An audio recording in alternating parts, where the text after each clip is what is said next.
말씀은 히브리서 5장 5절부터 10절을 다시 한번 보겠습니다. 신약성경 357면 히브리서 5장 5절부터 10절까지 말씀입니다.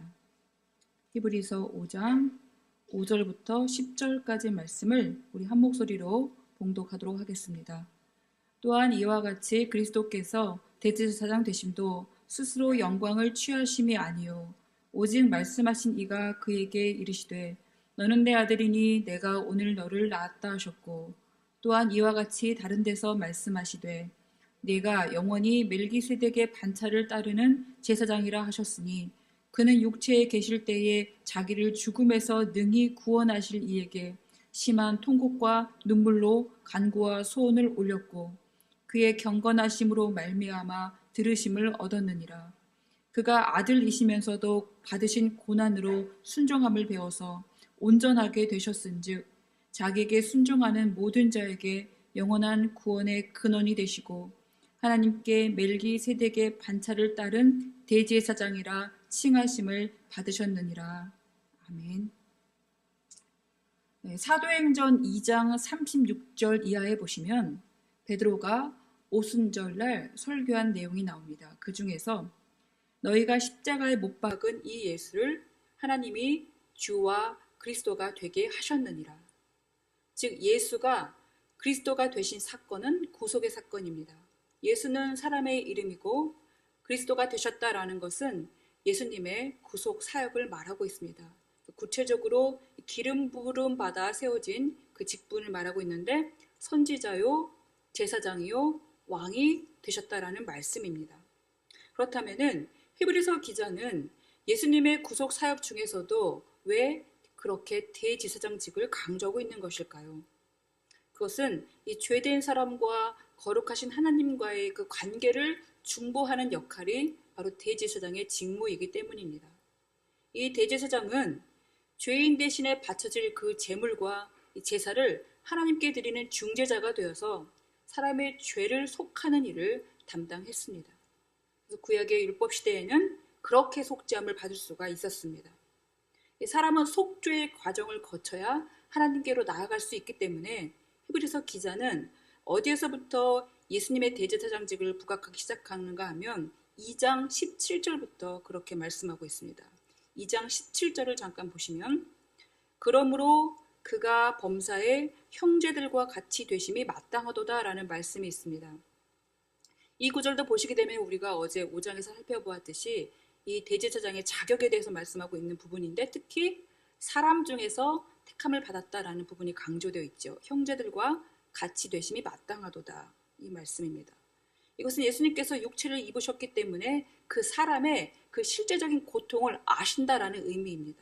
그래서 2장 18절 보시면은 그가 시험을 받아 고난을 당하셨은즉 시험 받는 자들을 능히 도우실 수 있느니라 라고 말씀하고 있습니다. 그러니까 그도 사람이시기 때문에 시험을 받으셨고 또 시험 받는 자들을 능히 도우실 수 있다라는 말씀입니다. 2장 17절 하반절에 잠깐 보시면 그는 어떤 대제사장인가를 말씀하고 있는데요. 이는 하나님의 일에 자비하고 신실한 대제사장이 되어 백성의 죄를 속량하라 하십니다. 그러니까 자비하고 신실하신 바로 대제사장이신 예수님은 사역이 백성의 죄를 속량하기 위해서 그 일을 담당하셨다라는 것이죠. 이 2장 17절의 구절을 조금 더 확장해서 우리가 어제 보았던 4장 14절부터 16절 말씀이 좀 더 구체적으로 설명하고 있는 말씀입니다. 4장 15절을 먼저 보시면 우리에게 있는 대제사장은 우리의 연약함을 동정하지 못하실 이가 아니요 모든 일에 우리와 똑같이 시험을 받으신 이로되 죄는 없으시다. 여기서도 마찬가지로 예수님께서 사람 되셨음을 지금 말씀하고 있죠. 그보다 앞서서 14절에 보시면은 예수가 바로 하나님의 아들이심을 강조하고 있는데요. 14절 보시면 그러므로 우리에게 큰 대제사장이 계시니 승천하시니 곧 하나님의 아들 예수시라. 그렇게 예수님께서는 사람으로서 그들의 연약함을 동정할 수 있지만 죄는 없으십니다. 그러나 또 하나님의 아들로서 백성의 죄를 속량할 수 있기 때문에 대제사장의 자격이 충분하시다라고 할 수가 있는 것입니다. 또 이 부분을 이제 더 확장시켜서 어제 보았던 5장 1절부터 10절 말씀에서 더 자세하게 풀어나가고 있습니다. 대제사장의 자격은 첫째 어때야 합니까? 사람 중에서 택해야 한다라고 말씀합니다. 두 번째로는 하나님의 부르심을 받아야 한다라고 말씀하고 있습니다. 예수님은 하나님의 아들이시긴 하지만 육체를 입으시고 고난을 당하셨기 때문에 사람의 연약함에 공감할 수 있습니다. 그래서 이 첫 번째 조건에 맞고, 또 예수님은 하나님께 부르심을 받은 것 이상으로 하나님으로부터 너는 내 아들이라 라고 칭함을 받으셨기 때문에 둘째 조건에도 맞습니다. 따라서 예수님은 대제사장이 되시기에 충분한 자격을 갖추셨다는 것을 거듭 강조하고 있는 것입니다. 게다가 사람으로 하나님께 부름받은 대제사장과는 다른 유일성과 독특성과 탁월성을 또 보여주고 있는데요. 사람 제사장들은 자신도 연약에 휩싸여 있기 때문에 스스로를 위해서 속죄할 필요가 있습니다. 그러나 예수님은 죄가 없으시기 때문에 스스로를 속죄할 필요는 없으신 분입니다. 그러나 그가 육체를 입으셨기 때문에, 그리고 육체를 입으신 목적 자체가 바로 모든 사람들의 죄를 대속하기 위함이기 때문에 자기 자신을 속죄의 제물로 드리셨다라는 것이죠. 이것이 바로 우리가 알고 있는 십자가의 죽으심입니다. 따라서 예수님의 속죄제는 동시에 화목제가 됩니다. 자신을 십자가에 드림으로써 이 죄된 사람과 그리고 거룩하신 하나님 사이에 막힌 담을 허무시고 그 둘을 하나로 만드신, 화목하게 하시는 바로 화목 제물이 되셔서 사람들을 구원으로 인도하신 것이죠. 그렇기 때문에 예수님은 하나님과 사람의 참된 중보자로서 바로 사람의 연약함을 동정하지 못하실 이가 아니고, 또 하나님 편에서 사람을 이해하지 못하시는 분도 아니다. 그래서 대제사장이 되시기에는 그 충분 조건을 넘어서시는 분이다라는 것을 우리가 또한 알 수가 있죠. 그러나 어제의 말씀에서도 언급했지만 그 유대인들에게는 한 가지 걸리는 점이 있습니다. 율법에 따르면은 예수님께서 대제사장이 되시려면 아론의 반차를 따라야 한다는 것이죠. 예수님은 그런데 아론의 반차를 따르지 않으시고 멜기세덱의 반차를 따르는 대제사장이 되셨다라고 지금 계속 기록하고 있죠. 그렇다면은 5장 10절에서처럼 하나님께서 정해주신, 칭해주신 멜기세덱의 반차를 따른다는 것은 도대체 어떤 의미일까? 이 부분이 얼마나 중요한가 하면 히브리서 기자는 이제 7장에서도 이 멜기세덱을 언급하고 있고요. 그 8장까지 이어서 예수님의 이 대제사장직에 대해서 말씀하고 있습니다. 아무래도 그럴 것은 이 율법은 하나님의 계명이기 때문에 이 유대인들에게는 레위 자손으로 분명히 제사장들이 이어지고, 그리고 특별히 아론의 계열을 통해서 이 대제사장이 임명된다는 말씀이 분명히 있기 때문에 이렇게 예외사항은 이해할 수가 잘 없는 것입니다. 그래서 히브리서 기자가 이렇게 자세하게 예수님은 레위 자손의 계열을 따라오게 되면은 죄가 있고 흠이 있기 때문에 그렇게 죄가 없으신 분이 그 반차를 따라서 올 수는 없고, 다른 반차, 즉 멜기세덱의 반차를 따라오셨음을 계속 강조하고 또 증명해내고 있는 것이죠. 이 멜기세덱에 관해서는 성경에서 두 곳에 나타나고 있습니다. 창세기 14장에 처음으로 기록되어 있는데요. 그 창세기 14장 앞에 보시면 창세기 13장이 있는데, 거기에서 아브라함과 이 조카 롯이 서로 소유가 많아서 이제 갈라서게 됩니다. 아브라함이 롯에게 먼저 너가 택하라고 하죠. 어느 곳을 택할지. 롯이 딱 둘러보니까 이 소돔과 고모라 땅이 비옥하고 너무 좋아 보이는 것입니다. 그래서 롯은 그곳을 택해서 먼저 떠납니다. 그리고 창세기 14장 처음에 보게 되면 이제 가나안에 5개 나라가 있는데, 그 나라와 동방 4개의 나라의 동맹국이 서로 이제 시딤 골짜기에서 전투를 벌이게 되는 장면이 나옵니다. 이제 그때 이 롯이 속해 있는 가나안 연합국이 밀리게 되면서 이 롯도 사로잡혀 가게 되죠.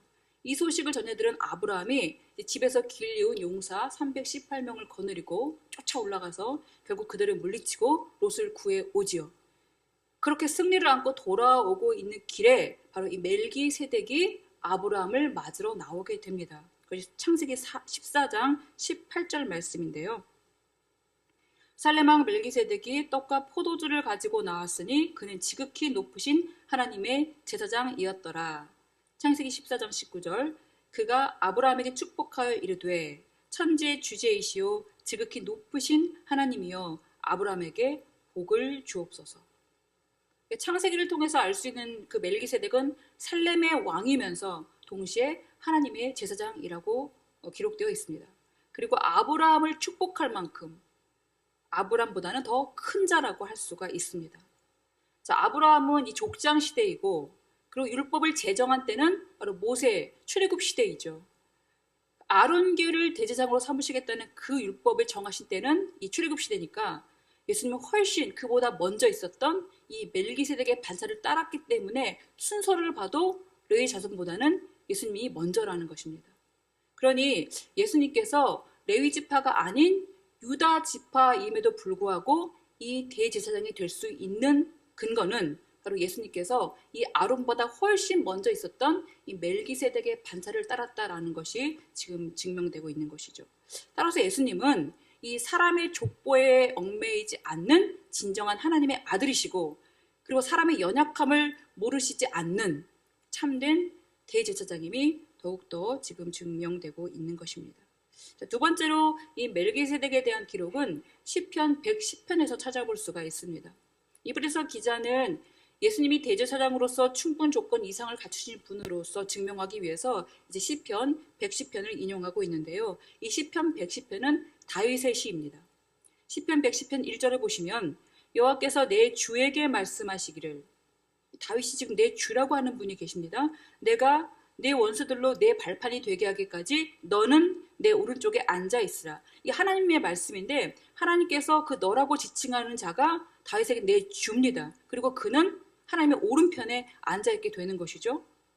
5절을 보시게 되면은 주의 오른쪽에 계신 주께서 그의 노하시는 날에 왕들을 쳐서 깨뜨리실 것이고, 6절 보시면은 문 나라를 심판하여 시체로 가득하게 하시고 여러 나라의 머리를 쳐서 깨뜨리실 것이다. 주의 오른쪽에 계시면서 이 세상을 심판하실 이 바로 누구십니까? 원수 마귀를 밟아 이기신 예수 그리스도시죠. 그렇기 때문에 다윗이 내 주라고 말한 자가 바로 예수님이라는 거죠. 그리고 그에게 하나님께서는 또 어떻게 말씀하셨는가? 시편 110편 4절을 보시게 되면 여호와는 맹세하고 변하지 아니하시리라 이르시기를, 하나님께서 하신 말씀입니다. 너는, 바로 예수 그리스도에게 하신 말씀이죠. 멜기세덱의 서열을 따라 영원한 제사장이라 하셨도다. 하나님께서 예수님께 변하지 않는 맹세로 해주신 말씀입니다.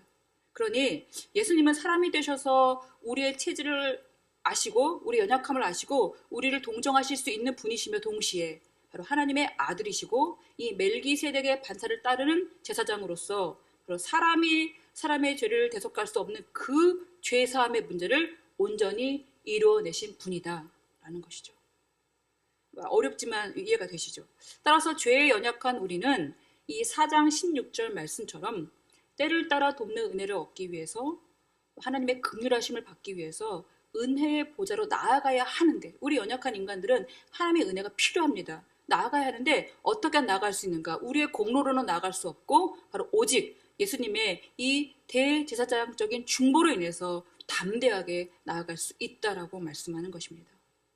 그러니 예수님을 믿는 우리 믿음에 금이 혹시라도 갈 때마다 이 창세기 말씀과 이 시편 말씀과 그리고 오늘 히브리서 말씀에서 거듭 증거하고 있는 이 대제사장이신 예수님을 우리가 기억하면서, 예수님은 오로지 우리를 죄에서 구원하시기 위해서 하나님의 뜻에 온전히 순종하신 것, 즉 사람 되신 것도 그 순종이고 또 십자가에 죽으신 것도 순종이고, 그렇게 온전히 순종하심으로 인해서 결국은 하나님께 높이 들리운 자가 되었고, 특별히 예수님의 사역은 우리를 중보하시는 사역, 우리가 어느 때 어떤 은혜가 필요한지를 아시고 하나님 옆에서 계속 우리를 위해서 중보하시는 분이라는 것을 우리가 믿고, 혹시라도 믿음이 흔들릴 때마다 이 믿음을 가지고 굳게 서서 나아갈 수 있는 우리 모두가 되기를 간절히 바랍니다. 우리가 함께 같이 오늘 기도할 것은, 우리를 위해서 다 내어주신 주님께 우리는 무엇을 드릴 수 있는가 한번 묵상해보는 하루가 되었으면 좋겠습니다. 우리가 하루를 살아갈 때에 자꾸만 내 안에 욕심과 이런 어떤 것들이 채워지게 되면요, 예수님께서 나에게 다 내어주신 것에 대해서 묵상하기가 참 어렵죠. 그래서 우리는 오늘 먼저 예수님께서 나를 위해서 자신을 다 내어주신 것을 묵상하면 묵상할수록 내 안에 채워지는 것은 바로 예수님께 무엇을 내가 드릴 수 있을까, 아마 그런 고백이 될 것입니다. 그 고백을 할 수 있도록 먼저 기도하면 좋겠고, 그래서 우리가 오직 믿음에 굳게 서서 순종할 수 있는 날 되게 하여 주시옵소서. 예수님처럼 세상을 위해서 화평을 심어가는 자들, 중보하는 자들이 되게 하여 주시옵소서. 이 기도 제목을 놓고 잠시 기도하도록 하겠습니다.